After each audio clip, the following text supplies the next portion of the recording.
Okay, so I just raced Ironman 70.3 Texas on Sunday, and I'm going to share a little bit about how it went because I found out, well, I like doing race reports anyways, but I found out that almost 18,000 people, more than 18,000 people tracked my race on Sunday, which is amazing. And so I'm kind of overwhelmed by that. And I wanted to share my thoughts behind the race. So let's just get right into it because it was a rude awakening, as I said in my initial post about this race. So we'll start from the beginning. Literally that morning I slept fine. I have been very nervous about this race because it just feels like a real, like we haven't done this in a while. I did Ironman Florida, but that didn't feel like, that felt so new, and I've never done an Ironman before, and this is, I felt like I had a lot to prove here to myself. For one, for having not done having not done this specific course in 2 years, I thought there's no doubt in my mind I should easily go faster than I did last time. It's almost been 2 years, and I did a 4:27 my first time. It was my first 70.3, and this time, well, everybody knows I did a 4:26. I beat my time by 1 minute. Apparently, though, this is a harder day. And times aside, that's why I was very nervous. I just had a lot to do. I knew people who were here that I wanted to race. So let's get right into it. Morning of the race went fine. I woke up. I had my little pre-race breakfast I always have. And I walked down to transition. And I was getting all my stuff set up. And I had a crisis at the very beginning, a huge crisis. I got all my stuff set up, and then I had my phone down there. I had my phone down in transition to calibrate my stage's power meter, So I knew I needed my phone, and this is a no spectator race. So my dad is the only spectator that I brought with me, and he has to stay way off to the side behind this tent or something. And after I was done, I was like, okay, I don't need my phone anymore because I don't want to leave it I didn't want to leave it in transition. I felt like that was risky, so I wanted to give it to him. And I also gave him my shoes, my morning shoes. And so I called him, and I gave him my bag, my transition bag, my shoes, everything I didn't think I need. And then I was chilling. I would decide to go to the bathroom one more time, and I was in the porta potty line, and in front of my friend Brandon, who actually eventually won the race. He won Sunday. Congrats. And I was right in front of him. We were talking, and all of a sudden, I go, ah! It just hit me. I was I just gave him I gave my dad in the transition bag, along with my phone and my shoes, I gave him my swim cap and goggles. I gave him my goggles, and he was gone. He had I thought he has his phone on him possibly, but I don't have his, so I immediately stopped. I turned around and I go, Brandon, can you hold this? And that was very nice of him to hold that. I was holding my wetsuit and something else. I forgot what it was. Oh, and water. And anyways, I immediately panicked. I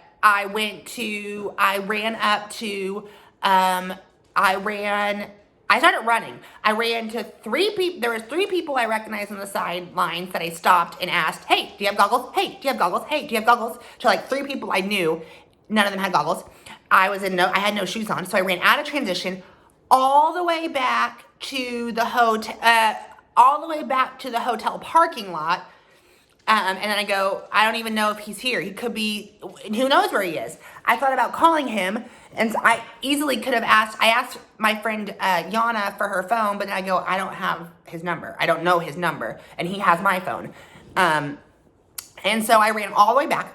And meanwhile, this is starting. Like the race, like the pros they already called the pro wave to go up. And I ran all the way to the parking lot, no shoes on.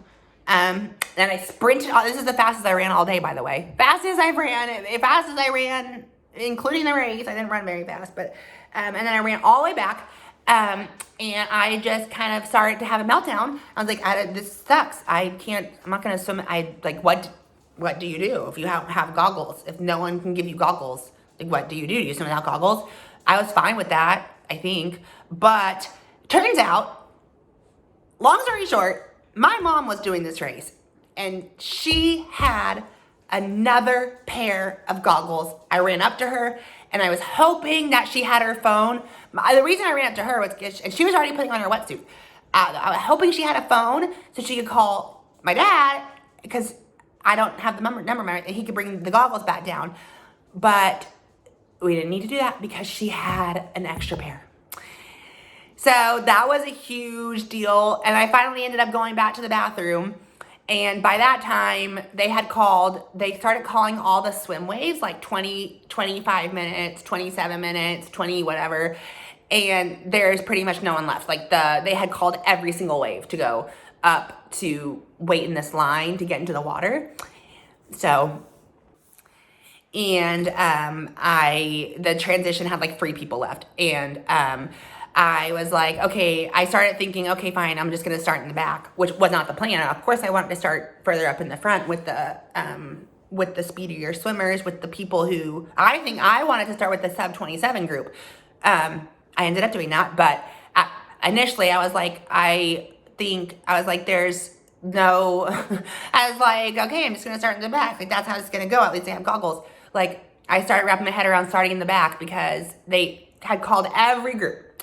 But I grabbed my wetsuit and I started walking up to the line. So there's this long line of people all the way to the front of the swim. And they're just packed I just started we still had, I looked at my watch, we still had like almost, the age groupers are starting at 7 a.m. So we still had like 15 minutes. And so I just thought, just go up to the front. So I just started running my way through people. My friend Sam on Facebook, a virtual friend who I've never met in real life, but we're friends, said he saw me running through everyone. And because that's what I was doing. I was running to try to get to the front. And I got to the front, and they had swim caps. So I had goggles, I had swim caps. Crisis is over. Horrible way to start the morning. Awful. I made it to the front of the group that I want to start with, and I was actually second of someone I know. His name's Mitch. Was first. We started with 3. There's 1, 2, 3. People going into the water at once, and I was there. There was the first 3, and then I was in that second group. So really quick start. I started at first, or I started right up at the front. My swim went super well. I was happy. Once the race started, the nerves were gone. I just was ready to I was so ready to get this race done. I just wanted to get this race done. I did a 26:30 something.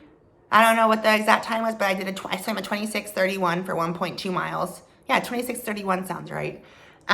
Everyone was saying this water was pretty choppy. I didn't think it was that bad. I feel like I've done a lot choppier swims than that. So when I got out of the water, I looked at my watch and it said 26 something. And I was like, every 70.3 swim I've ever done, Lubbock, Nice, Redmond, this one, the year before, and now this one again, it's always a 26. It's like always a 26. It's never slower, but it's never faster. It's always a 26. I always do a 26 something. So that was right where I thought I would be, which means I feel like I could have swam harder because honestly, that effort wasn't horrible.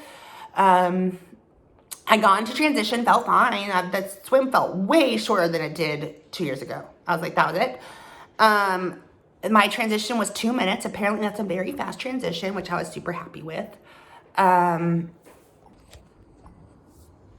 Okay, so add on to the bike. This bike course is deceptively like it's hard, but it's like it's all flat. This year in particular, it was a very, very nice crosswind, tailwind out, and a huge block headwind back, crosswind, block, headwind back. So I knew going out, even someone posted about it in some Facebook group, that they were having the best ride of their lives for 28 miles. And I'm like, everyone was having the best ride of their life. Everyone was feeling amazing. Like, everyone was doing very well. Yes, everyone was doing amazing for the first 28 miles. I think I rode like a 54 40K, which is pretty good. It's good but I mean, we had a massive tailwind. But,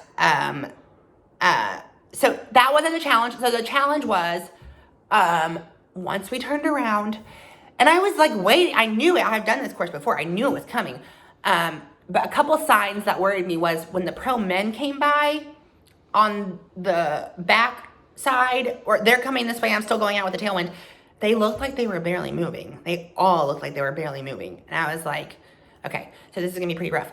And I kept looking at the bushes and stuff. I always look at that for a gauge to see if that was deceptive too. They didn't look like they were moving. So I thought maybe this really isn't a headwind, and I'm just really going, it was a really windy day. On the way back, I felt like I was barely moving. And I kind of was. On the way back, the way back into town with the wind is what did me in for this race. Well, no, I hit that back.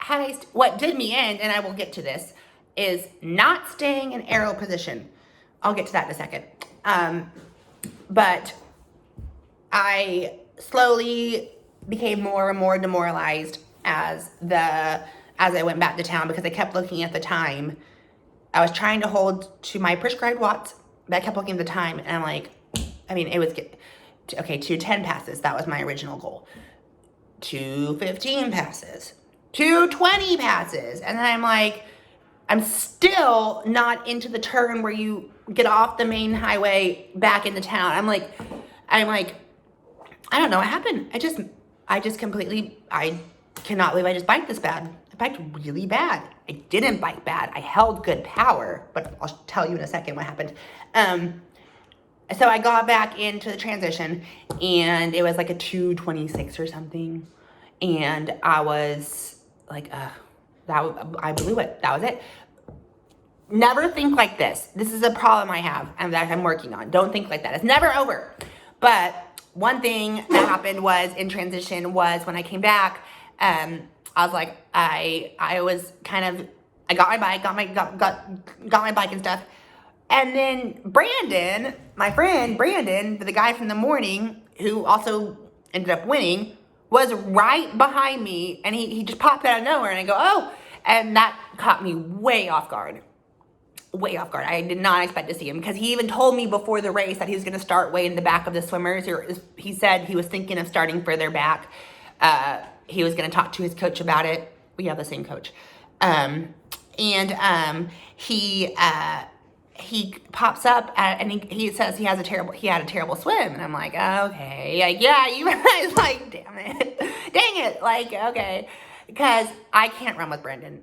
Maybe one day, but not right now, because he ran a 1:16 or 1:18. I don't know what he ran, but he ran a 5:40 pace, whatever that is, and I was not. And so if he was already there, that means he outbiked me too, because that's how these time trial things work. Yeah, that's how these time trial thing works. So, because if you know they started behind you and they're in front of you or next to you, they're winning.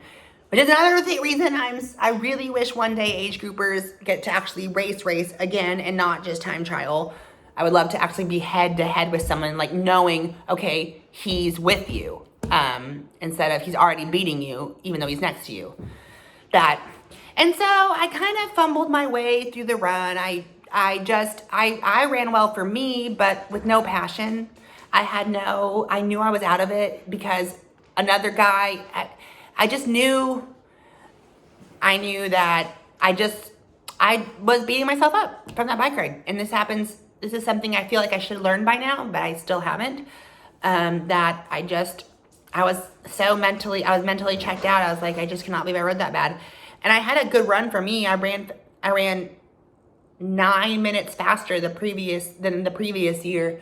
I ran a 128, and the previous year, my first 70.3, I went a 137. But I was kind of half-assing it, is how I would say it. I didn't feel like I was really racing anymore. I was confused of what just happened, and I ran well though. One of the goals was to run strong, so I did that. I ran very strong, and just got to the finish line. And I got to the finish line, and it was a 4:26. So 2 years later, I looked down, and I went 1 minute faster with better equipment. And I was mad. I'll be honest. I just nothing went. I was like, wow, that was really bad. I was like this.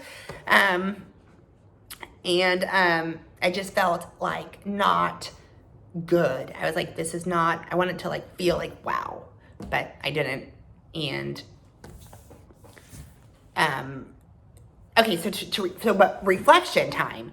I wanted to dissect my bike ride real quick with my coach, and he said he was going to run some numbers. And I was like, okay, run some numbers then, because I don't know what just happened. And he ran some numbers, and he was pretty spot on. I sat up so many times during that bike ride. We figured I did 5 to 8 times I sat up out of my aero position, which is sitting up, 5 to 8 times with the tailwind. And then on the way back with the headwind, 23 times. The way we did that was because, and that's accurate. I set up a lot, and I could never get relaxed. I can never find my pace on the bike. I never felt comfortable. I just kept sitting up, and I kept doing this. I'm a very zigzag rider. I was never very straight. I was not focused. But the thing was, I held a really good power for me. I held my watts good for me. It just didn't translate to speed, which was really frustrating. I was like, how can that? And we figured that out because what would happen was with the data, all the numbers was I held my power, but my speed would drop off. So if the power was the same, but the speed would drop off, that means I was sitting up out of aero. And that sounded right when my coach said, he's like, I estimate you sat up this many times. And I'm like, that sounds right. Because it's true. I sat up so many times, and you would think this far into it, I would know that that's a big game changer, but it just wasn't registering. I don't know. That makes a difference. Don't get out of aero. And also, I also did 2 down tube bottles, 2 12-ounce. Sorry, I did a down tube bottle, not an aero bottle, the normal bottle, because I was so worried about getting hydrated, staying hydrated. And I did stay hydrated. I ran well, which means because the previous time I did Galveston, the humidity killed me. And so I was so worried about not drinking enough. And those little aero bottles, I've always had a problem doing those nutrition properly with the little aero bottles, which I need to fix too. So lots to work on. I ended up 5th in my age group. It did secure me a slot to 70.3 Worlds in St. George. I had a good swim. I had a good run for me. I didn't ever feel like I was dying. I never felt like I ran, the race was Sunday, and I'm back to full training because I have an Ironman in 5 weeks. So it felt like I never went to that next level. I felt like I didn't wear a heart rate strap. And so looking back, I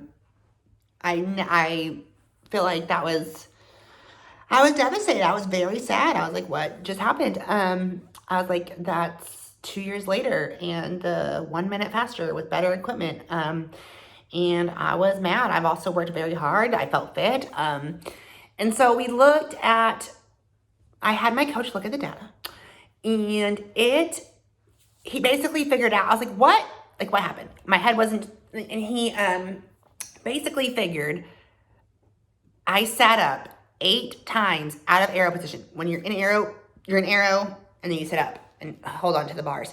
I must have sat up. He goes, you must have sat up. He figures I sat up eight times on the way out with a tailwind out of arrow, and almost 23 times on the way back into the tailwind, or into the headwind.